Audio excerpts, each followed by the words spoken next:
Was just on the dual carriageway, again, trying to join the road. Again, I had a problem like a few weeks ago where I had to stop on the dual carriageway for the first time, like stop on the slip road joining the dual carriageway because an entire truck and van were blocking off the full length of the slip road and I couldn't get out. And that's the first time I ever had to honk my horn. The same as flashing your lights. In the highway code, it says you honk your horn or flash your lights to show your presence, to announce your presence to people who can't see you. That's the primary usage. Whereas a lot of people use flashing lights when they're weaving through parked cars to say, your turn mate, you come on, which, you know, it's like the opposite. The way flashing lights and horns is commonly used is the opposite of the way that the highway code says it should be used.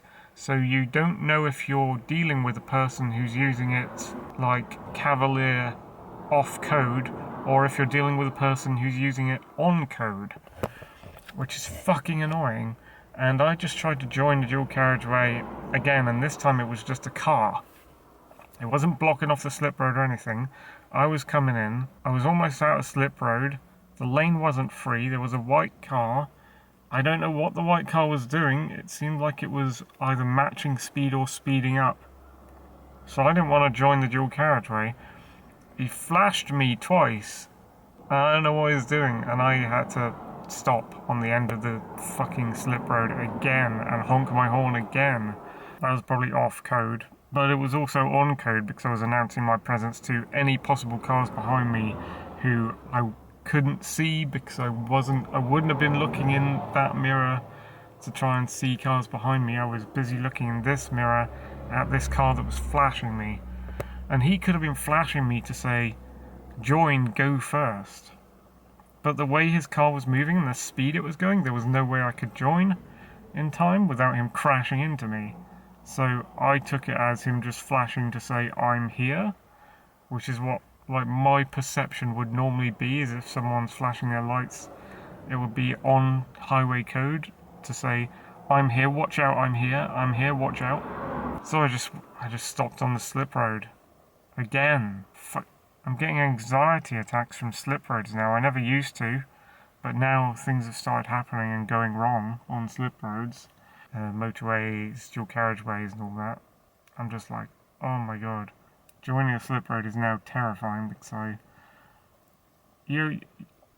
my driving instructor tells me that to join a slip road onto a dual carriageway safely, as in non-dangerously, you have to speed up really fast to the speed of the road and then join. Whereas, like I told the accident to my dad, and he says, you have to join the dual carriageway really slowly. Look at it both ways and everything. But that's, yeah, I mean, you have to look, sure, but the slower you join the dual carriageway or a fast road from a slow road, the more dangerous it becomes because you're not matching traffic speed. So, just like two sets of conflicting orders from all directions, basically. And that is how, like Hal from 2001 A Space Odyssey, that is how all the accidents and things happen. Or like, what's the robot rules in iRobot? You can apply that to humans too, you know?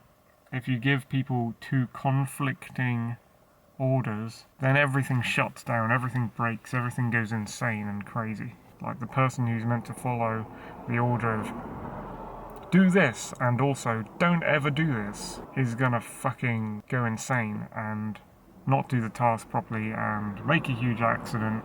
Anyway, I need to vent because stress, and also like I was following a slow but narrow car all the way up to that point, like across the moors all the way up to Oakhampton. It was just this little car. It's probably had like an old lady or an old granddad in it, going super slow. At points I felt like I was tailgating because they were going so slow that I had to pull back and not follow so closely.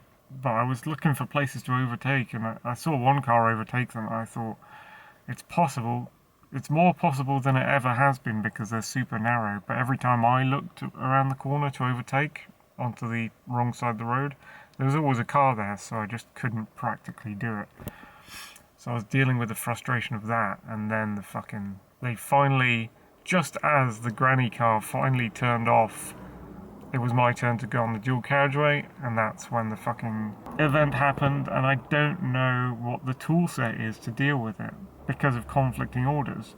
You must go fast to join safely, and then someone else, you must go very slow to join safely. It's like, fuck's sake.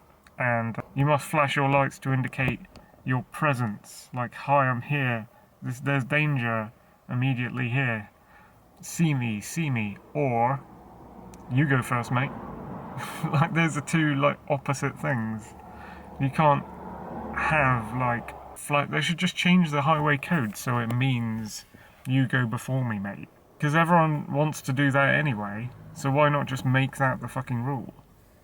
And why not make slip roads like just one rule or the other? Either you go fast to join or you don't go fast, or have some kind of protective road layout for all slip roads. I came up with an idea the other day to make slip road joining less dangerous, shall we say, because I hate using the word safety, because of how safety is used against people.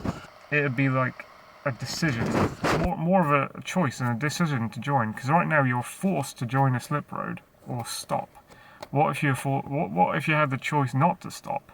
What if you could either make your decision to join the slip road, or if there's a car coming, there's an escape road that loops around like a mini roundabout and rejoins the slip road. So the slip road is some kind of roundabout. So you're on that dotted line, and you can either commit or not commit. You can commit to going over the dotted line, or if there's something coming and you know you'll crash, you just go left instead at the last moment and take the escape road, which takes you round to the start of the slip road again. Or just don't have any slip roads that don't have a long run-up. Because if you have I like the slip roads with the super long run-up, because you've got plenty of time to moderate your speed before you merge. Whereas the one I have to join every day for work is a short slip road.